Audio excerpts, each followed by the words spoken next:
নমস্কাৰ, মই ৰঞ্জন চৌধুৰী।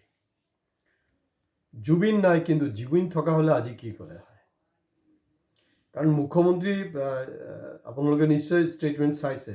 তেওঁ কৈছে প্ৰথম তেওঁৰ আছিলে যে জনজাতিকৰণৰ যি আন্দোলন, সেই আন্দোলনত বিজেপি চামিল আছে। এতিয়া একদম শেহতীয়াকৈ যোনটো ষ্টেটমেণ্ট দিছে তাত কৈছে কি তেখেতে যে জনজাতিকৰণ আন্দোলনত 90% বিজেপি মানুহ। সেইকাৰণে মই কৈছোঁ জুবিন থকা হ'লে কি ক'লে হয়? জুবিন থকা হ'লে ক'লে হয় ঘেণ্টাৰ জনজাতিকৰণ এক কোটডাল তহঁতি পাবলৈ নাই। কথাটো ঠিকেই, কাৰণ জুবিনটো সেইটো ক'ব পৰা নাই নহয়। কিন্তু জুবিনৰ কথাখিনি মইহে কৈ আছোঁ, মই জানো। আৰু তেওঁ এই যে বিজেপিক যে ভোট দিবলৈ মানা কৰিছিলে, পতলা পাৰ্টি বুলি কৈছিলে, এই কাৰণ আছে। তেওঁ এইটো নাভাবিব আপোনালোকে, যোনে নিজক কমিউনিষ্ট, একজন ছ'চিয়েলিষ্ট তেনেকৈ বুলি কৈছিলে নহয়, চে গুৰুবৰাৰ তেওঁ সমৰ্থক, তেওঁ পলিটিকেলি ইমেচিয়ৰ তেনেকৈ নাভাবিব। তেওঁৰ পলিটিকেল মেচিউৰিটি আছিলে। তো তেওঁৰ পলিটিকেল মেচিউৰিটিৰ কি হ'ল নহ'ল সেইটো আমি নেক্সট এপিছ'ডত ক'ম। এতিয়া কথাটো হ'ল যে সময় আহি আছে। আমিতো এই কেলা বিহাৰী, কেলা বঙালী কৈতো বেঙালীটো গ'লেই আৰু, সেইটো কৈ লাভ নাই। এই কেলা বিহাৰী। এতিয়া চাব, বিহাৰ ইলেকশ্যনৰ পিছত বিহাৰীক খুব নেশ্যনেল লেভেলত কিন্তু গালি গলাজ হৈ আছে, গালি পাৰি আছে। অসমত কিন্তু পৰা নাই, কাৰণ অসমৰখিনি শ্বেয়ানা। তেওঁলোকে জানে যে 26ৰ ইলেকশ্যনৰ পিছত অসমবাসীয়েও মানে গালি খাবলৈ ৰাজি, মানে ৰেডি হৈ থাকক দেই, মই কৈছোঁ আগতীয়াকৈ। কাৰণ জনজাতিকৰণক লৈ যি উত্তাল চলি আছে, আৰু মই এতিয়া আগতীয়াকৈ কৈ দিছোঁ, মানে 25 নৱেম্বৰ ভাল খবৰ আহিব বুলি কৈছোঁ নহয়।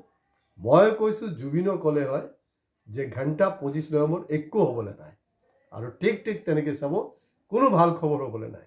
আৰু এই কথাটো আমাৰ জনগোষ্ঠীয় নেতাবিলাক যে নাজানে এইটো হ'বই নহয়, তেওঁলোকে চব জানে। সেইটো কাৰণে কৈছে যে 90%।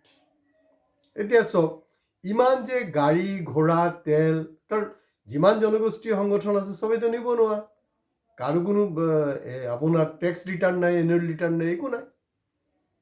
কিছুৱে অইলত বহুত মানে ট্ৰানজেকশ্যন হৈ আছে, তেওঁলোকে কোটি কোটি টকাৰ আপোনাৰ বিল চিল পাই থাকে বছৰটো, কাৰণ যিহেতু তেওঁলোকৰ আগৰ নেতা এতিয়া বৰ্তমান বিজেপিৰ নেতা হৈ আছে। আৰু এই যে ভিৰ হৈছে, ভিৰত দেখা গৈছে, আমি যে চ'ৰ্চত যিটো ইনভেষ্টিগেশ্যন কৰিলোঁ তাত দেখা গৈছে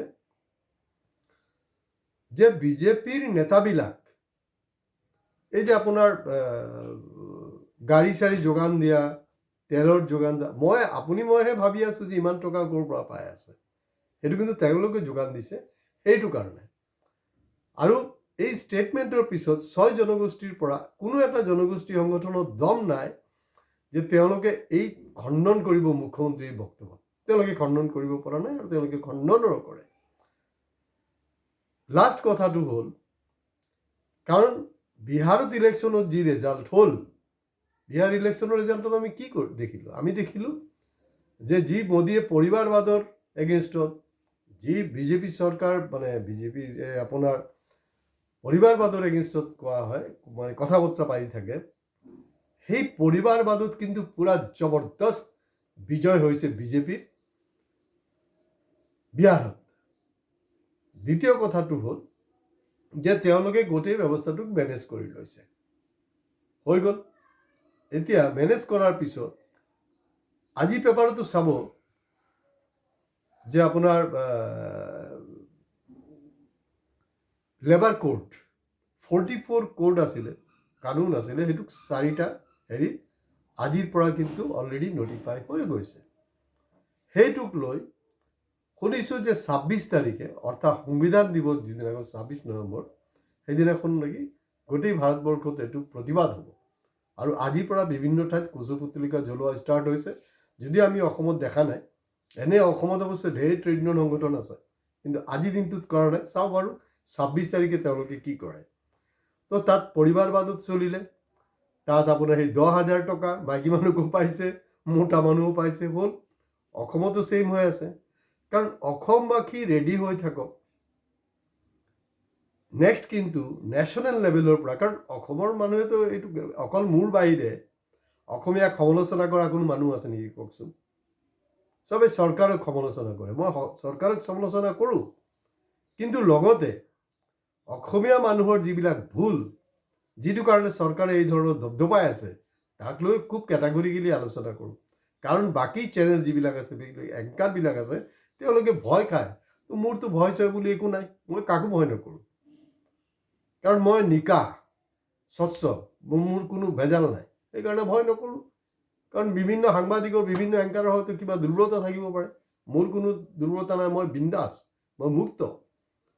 তো গতিকে নেশ্যনেল লেভেলৰ পৰাও কিন্তু আপোনালোকে 2026 যোনটো ৰিজাল্ট ওলাব, তাত বিজেপিৰ জয়টো একেবাৰে নিশ্চিত হৈ আছে।